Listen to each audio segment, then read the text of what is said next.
There was no Silk Road. There was no single road. Nobody who lived along it ever called it that. And silk, the thing we named it after, was one of the least important things that ever moved across it. The phrase the Silk Road, was invented in 1837 by a German geographer named Ferdinand von Richthofen, more than 1,000 years after the network was at its peak. The people who actually built it and lived on it would have had no idea what you were talking about. So if it wasn't a road and it wasn't really about silk, what was it? Here's the strange answer this whole video is going to build toward. It was a network, not a road, a network. A sprawling, decentralized, self-organizing web with no owner, no central command, and no master plan that moved goods and messages and ideas across an entire continent by passing them from hand to hand, node to node, city to city. It had hubs and relay stations. It had a shared language that let strangers who had never met exchange information reliably. It moved the most valuable cargo of the ancient world, and that cargo was not silk, it was information. In other words, more than 1,000 years before anyone strung a single wire, humanity had already built the internet. And once you see the resemblance, you cannot unsee it. Including the part nobody wants to talk about, the part where the same network that carried human knowledge across the world also carried the deadliest thing our species has ever encountered. But let's start with the machine itself, because the way it physically worked is the first shock. When you picture the Silk Road, you probably picture one long line on a map, a single trail winding from China to the Mediterranean with a lone caravan of camels plodding the whole distance, loaded with silk from one end to the other. Almost every part of that picture is wrong. There was no single line. There was a tangled mesh of routes, branching and rejoining, crossing deserts and mountains, splitting around obstacles and merging again on the other side. Exactly the way data today finds a dozen different paths across the world to reach you. And almost nobody traveled the whole distance. That is the part that breaks people's brains. The romantic image of one merchant carrying silk from a Chinese workshop all the way to a Roman marketplace almost never happened. The system did not work that way. Instead, goods moved in short hops. A trader would carry a load a few hundred miles to the next major city, sell it there, and turn around and go home. Someone else would buy that load and carry it another few hundred miles to the next hub, and someone else after that. A bolt of silk might change hands 10 or 15 times on its journey west, each merchant taking a cut, each one knowing only their small stretch of the world. No single human being held the whole route in their head. The knowledge was distributed across thousands of people, each responsible for one link. If that sounds familiar, it should. That is almost precisely how the internet moves a message. When you send something across the world, it does not travel in one piece along one wire. It gets broken into packets, and those packets hop from one relay point to the next, each router knowing only where to pass the packet along next, none of them knowing or caring about the whole journey. The Silk Road ran on the same principle, using camels instead of cables, and oasis cities instead of servers. It was packet switching built out of dust and pack animals, 18 centuries early. So where did this network come from? It did not have an inventor, but it did have a moment where it snapped into being. And that moment has a name attached to it. Around 138 BC, a Han Dynasty official named Zhang Qian was sent west by the emperor on what was essentially a diplomatic and military mission to find allies against a nomadic enemy.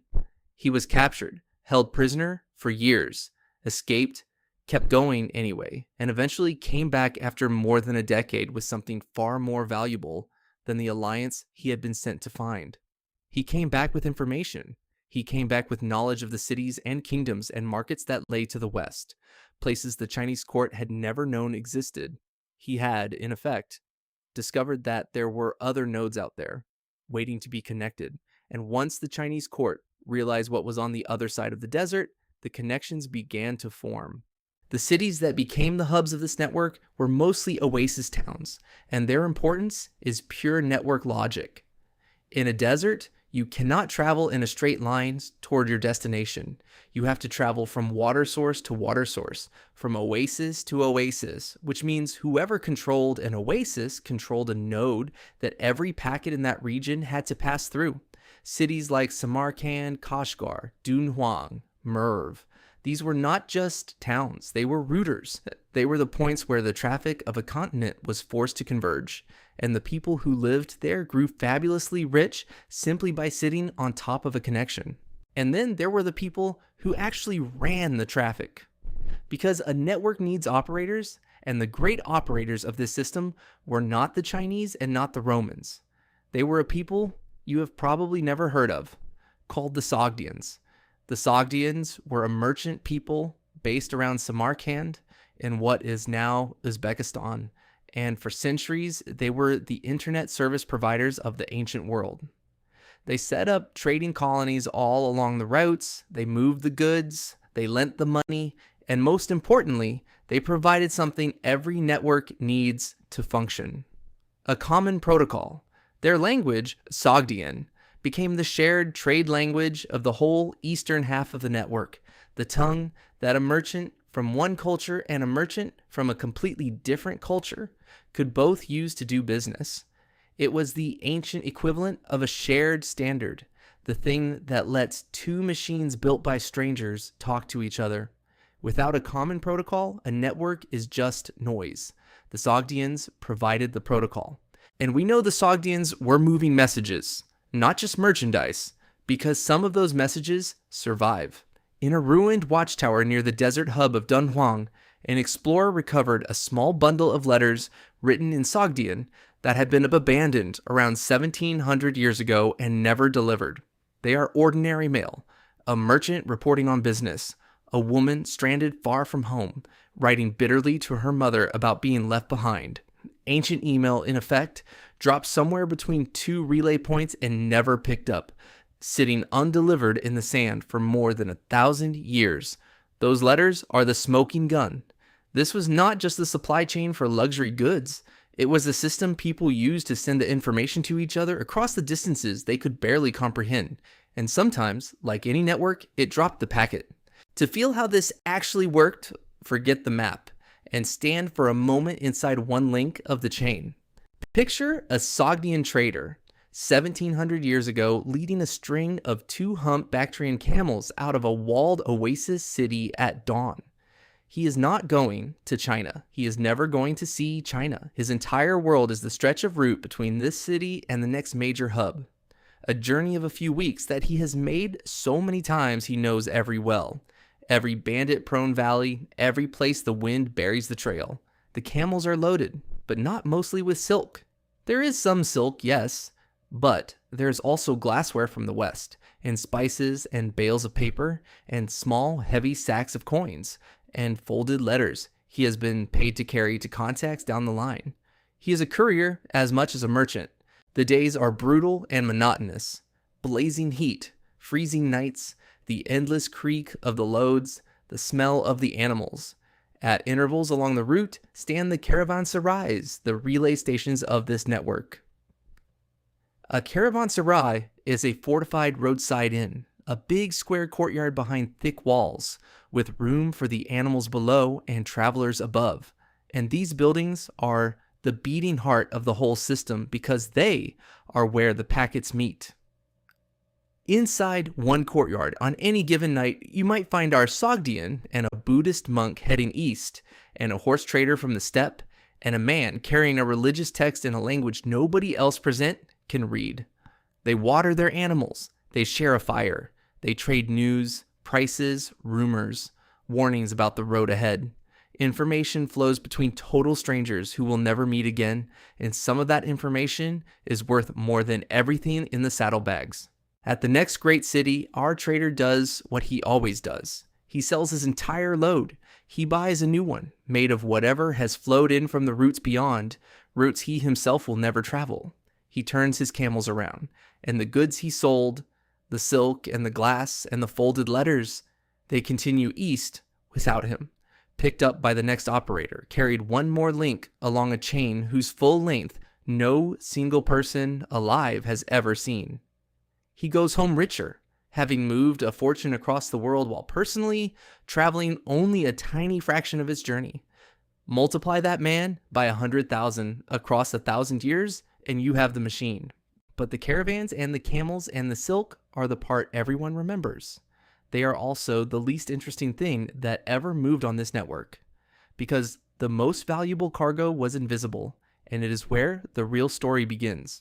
Here is the pivot that changes how you see the whole thing.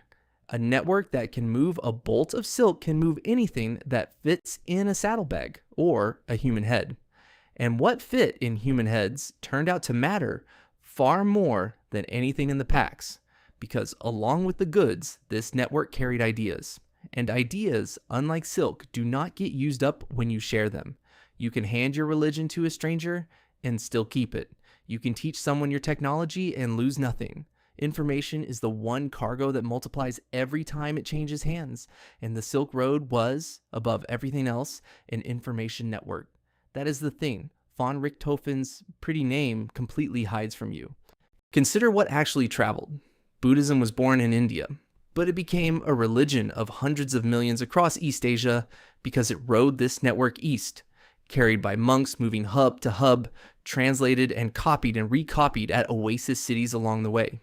At Dunhuang, one of the great desert hubs, there is a honeycomb of hundreds of caves carved into a cliff and filled with Buddhist art, centuries of it, a monument built entirely out of an idea that traveled a trade route. And sealed inside one of those caves for 1,000 years was a single object that tells you exactly what kind of network this was. A copy of a Buddhist text called as the Diamond Sutra, printed on paper and dated to the year 868. It is the oldest dated printed book in the world. A printed book. Centuries before Europe would figure out printing, the technology already existed at the far end of this network, and the network was already using it to mass produce and spread ideas. That is not a trade route. That is a content distribution system. And the technology itself moved too. Paper is the clearest case. Paper was a Chinese invention, and for centuries, China kept the method to itself. Then, in the year 751, near a river called the Talas, a Chinese army clashed with an expanding Muslim empire from the west and lost. And according to the traditional account, among the prisoners taken that day were people who knew how to make paper. The knowledge leaked across the line. Within a few decades, there were paper mills in Samarkand, then further west, and the technology kept flowing until it eventually reached Europe and helped make possible every book, every document, every printed word that followed. A single lost battle became a transfer of source code from one civilization to another, and it moved along exactly the network we are talking about. So this network moved goods, and it moved religions, and it moved the very technologies of writing and printing that let humanity store and copy knowledge in the first place. It was spreading intelligence across a continent. It was, by any honest description, making the connected world smarter and richer and more capable, century after century. And then it delivered the payload that killed a third of a continent. Because here is the thing about an open network that connects everyone. It does not check what it is carrying. It cannot tell the difference between a life-saving idea and a lethal one. It moves whatever enters it with perfect indifferent efficiency. And in the 14th century, something entered it. A bacterium, riding in the blood of fleas, riding on the rats and the pack animals and the people that moved along the trade routes. We call what it caused the Black Death. Watch how it spread, and the network reveals itself with a horrifying clarity. The plague did not appear everywhere at once. It moved the way everything moved on this system, hub to hub, node to node, following the trade routes like a message following its relays. It traveled out of Central Asia along the caravan tracks, city by city, each infected hub passing it to the next, exactly the way a bolt of silk or a printed sutra would have traveled. The very features that made the network brilliant, the constant contact between strangers, the caravans arrays where everyone mixed, the dense oasis hubs where all traffic converged became the perfect machinery for propagation. Every strength was now a vulnerability. Every connection was now a vector. There is one moment that captures it perfectly. In the year 1346, a trading city on the Black Sea coast, a place called Kaffa, was under siege, and according to a chronicle from the time, the attacking army, already dying of the plague, catapulted their own infected dead over the walls into the city. Whether or not that specific horror happened exactly as told, what is not in doubt is what came next. The plague got into Kaffa, and Kaffa was a port, a node, plugged into the maritime and overland trade routes that fed into Europe. From that hub, the ships sailed, and the same network of connections that had made Europe part of a rich, information-sharing world now delivered the deadliest pandemic in recorded history straight into its heart. Within a few years, tens of millions were dead. In many places, a third or more of everyone alive. The network that had spent 1,000 years making humanity smarter had just used the exact same machinery to make it disappear. And that is the moment the internet comparison stops being a clever metaphor and becomes something genuinely unsettling to sit with. Because think about what the Silk Road actually was, stripped down to its logic. It was a decentralized network that no one designed, no one owned, and no one could fully control. It emerged on its own from countless individual connections, each person acting in their own interest, and out of all that uncoordinated activity, a global system simply appeared. It ran on shared protocols that let strangers exchange information reliably. It moved its cargo in hops across relay points, robust and rerouting, so that no single failure could shut it down. Its true product was never the physical goods. It was the connection itself, the collapsing of distance, the ability of an idea in one corner of the world to reach a mind in another. And its greatest strength and its greatest danger were the exact same feature, openness, the refusal to be controlled by anyone. That is not a description of a trade route. That is a description of the thing you are using right now. The same architecture that spreads knowledge, art, and connection at a scale no ancient trader could imagine is the same architecture that spreads a lie across the planet in an afternoon, that lets a single piece of malicious code leap from network to network, that turns our unprecedented connection into unprecedented exposure. We did not invent this trade-off. We inherited it. It is baked into what a network is. Connect everyone, and you connect everything, including the things you would never choose to spread. The Silk Road learned this the hardest way a civilization can. It spent a millennium proving that a connected world is a richer, wiser, more capable world. And then it proved in the space of a few years that a connected world is also a fragile one, that the very links which carry your greatest achievements can carry your extinction with equal ease, and that no one is standing at the center of the network deciding which is which. There was no one to blame because there was no one in charge. That was the whole point of the system. That was its genius and its curse. So, the next time you send a message across the world in a heartbeat, or watch an idea spread to millions overnight, or feel that strange mix of wonder and dread at how connected everything has become, remember that this is not new. Remember that humanity built this once before, out of camels and courage and desert cities, and lived through everything it made possible, the wisdom and the wealth and the plague. The wires are new. The network is not.